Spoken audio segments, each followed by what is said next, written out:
Just imagine waking up tomorrow and realizing that no country in this world recognizes you as its citizen.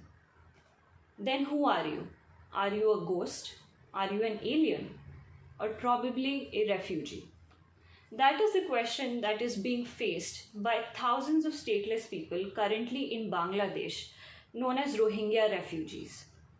Rohingyas are a Muslim ethnic minority that have lived for centuries in Myanmar, that is a Buddhist majority state. However, they are not considered legitimate citizens of that country because, due to political and ethnic discrimination against them by the government of Myanmar, now in 2017 they had to actually flee to the neighboring country of Bangladesh in order to escape a horrific campaign of violence carried out by Myanmar's military. Many of us must have heard about the Rohingyas or might have been interested in their cause. However, so much of the persecution they face has gone unnoticed. I am also interested in their crisis, and therefore I took a course on refugees from the University of London in 2020, and I have carried out detailed research on this subject. Today I will talk about the inhuman living condition in Rohingya refugee camps and the types of persecution they face. So let's begin by discussing about the difficult living situation in these refugee camps.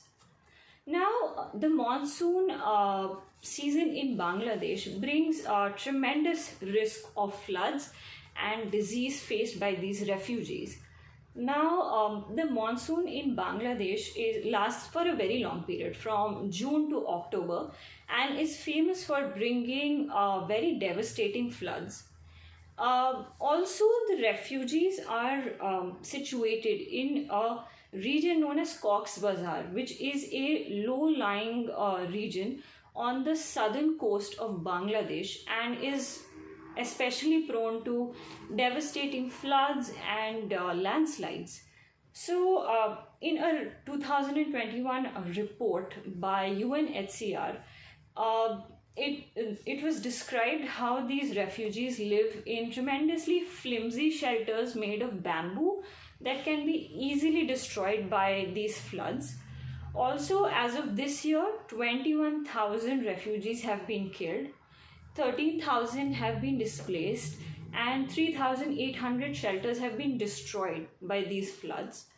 Moreover, these floods bring the risk of disease like hepatitis, malaria, dengue, and it's already affecting the populations there, especially elderly and children. Moreover, not just the living condition is inhuman, but they also face a constant threat of persecution.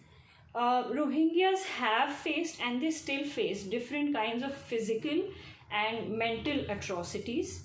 At the time they fled Myanmar, their homes and villages were burned down, and there were incidents of mass killings. According to Justice magazine, the author of this magazine, Alexei Demtriadi, he cites United Nations High Commissioner for Human Rights describing Rohingya crisis to be a textbook example of ethnic cleansing. And currently, even in the camps right now, vulnerable populations like women and children, they're at a very high risk of sexual enslavement and labor. Moreover, the kind of mental trauma they face is unspeakable of. Now, just the fact that they are a unrecognized group in a host country puts them under so much tremendous anxiety. Also, the fact that they don't know when they will receive a citizenship is another kind of psychological burden. According to Nijam Uddin, who is a refugee who has resettled in England from a camp in Bangladesh, he recounts his experience to be a psychological trauma. And the refugees who have been lucky enough to escape that human hell, they suffer tremendous post-traumatic stress disorder. And so we have seen how the living conditions of refugees is inhuman, and the different physical and mental tortures they face currently. Just the fact that a group of people become the most persecuted minority in this world, and they still remain homeless, makes us wonder about how we define power, identity, freedom in today's world. Because nobody in this world should ever come down to facing the question of being a fugitive or being a nobody. Thank you.